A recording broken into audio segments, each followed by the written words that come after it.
Super Typhoon Haiyan struck the central Philippines 2 years ago. It packed so much power, it destroyed entire towns. Survivors and authorities have had to rebuild from the ground up. It's a difficult task, and the United Nations has criticized the government's reconstruction efforts as being just too slow. CCTV's Barnaby has more. For almost 2 years now, these families have been living on borrowed land. The government had moved them to these temporary shelters after Super Typhoon Haiyan left them with almost nothing. Gina Supang lost one of her children to Haiyan and just recently lost another one.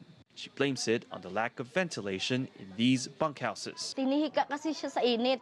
She got asthma attacks because of the heat. Even in the evening, the wind that blows is hot. There's no air.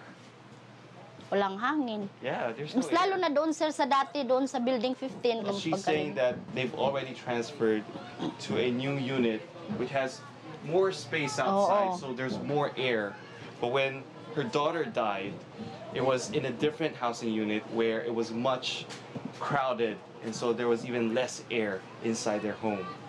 The owner of the lot where the temporary shelter stand wants residents out. Gina and her neighbors want the same thing, but the permanent houses they're supposed to move into are not ready. Hanggang kailan pa kami?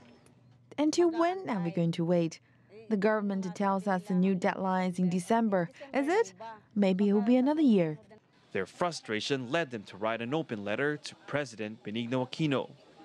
But when we asked the president, he said he hasn't seen the letter.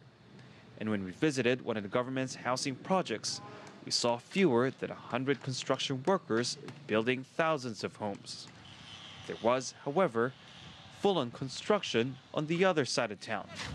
The national government has begun construction on a $170 million seawall here in Tacloban City. It is meant to protect this city and neighboring areas from tsunami-like storm surges, as the tall waves that crashed into the city was what largely destroyed it. But thousands of families are still living along this coastline. So the question now is, where will they go?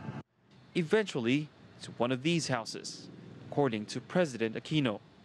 But he admits it could still take some time, especially in places, he says, where the local government hasn't been helpful. If there is no assistance whatsoever, then we have to go through so many processes that are really very lengthy. For instance, expropriation, which results in litigation, which lasts, God knows how long.